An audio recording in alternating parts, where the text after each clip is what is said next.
Hey Mumbo, so this is my printer.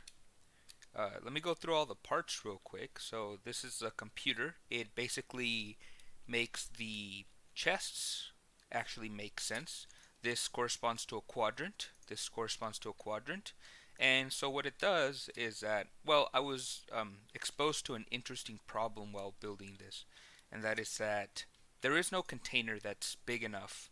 This is 9 by 6, and I needed one that's four times the area, which is 12 by 18, which is what I have my printer be. Um, and so of course that's for chests, but I needed it to be separated into understandable quadrants, and this corresponds to one quadrant. This corresponds to another quadrant. This corresponds to another quadrant. That's your little half mustache right there, and that corresponds to another quadrant. And it needs to grab this line, and then needs to grab this line, and then it needs to come back, and then it needs to grab this line as well, and then this line, and then come back. And normally, the way hoppers work is they'll take this, and then they'll take this one, and then they'll take this one, and they'll take this one. But we needed to have a way to alternate between the chests, and then when it's done with that, come down here and grab these. And so this machine does that. And the items get dispensed here to very obviously a sorter. This sorter is a little different though. This sorter uses hoppers here, or droppers, sorry. They use droppers, which are set to 3 ticks. And so the item needs to go, instead of the usual 4 ticks that the hoppers here use, it uses 3 ticks, and that's because this conveyor belt down here is set to 3 ticks. And that keeps it in sync. That makes it to where things drop in time, and keeps it all neat and very fast. So that's that, and this is pretty obvious. It just drops the right concrete powder for whatever piece that it grabs.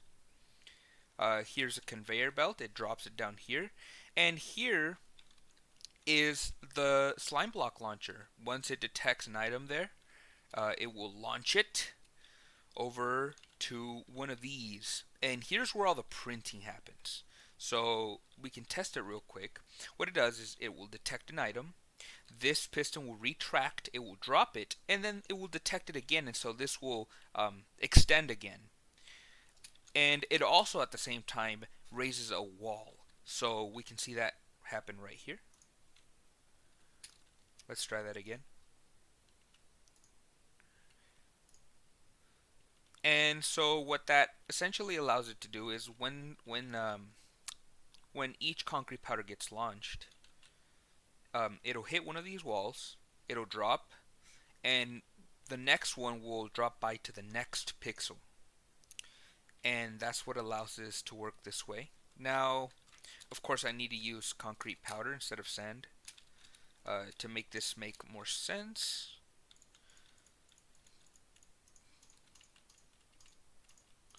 Yeah, so as you can see, it turns it into concrete.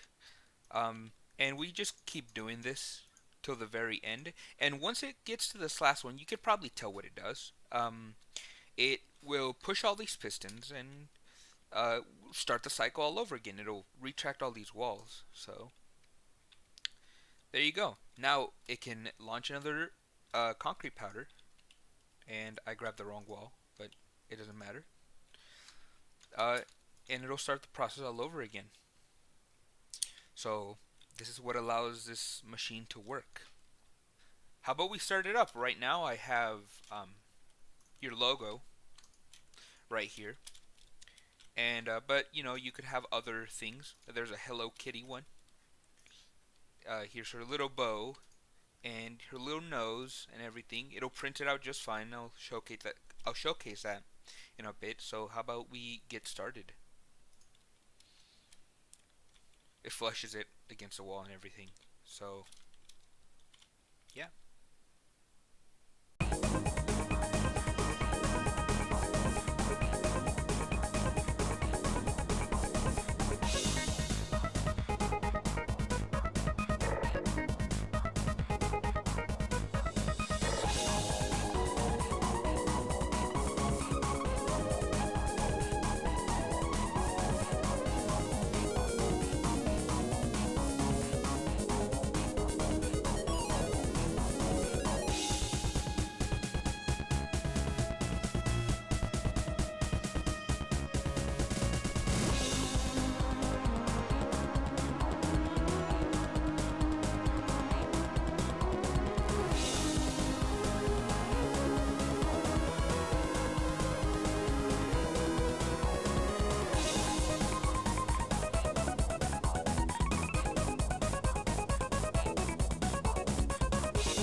So yeah, that's a Hello Kitty completed.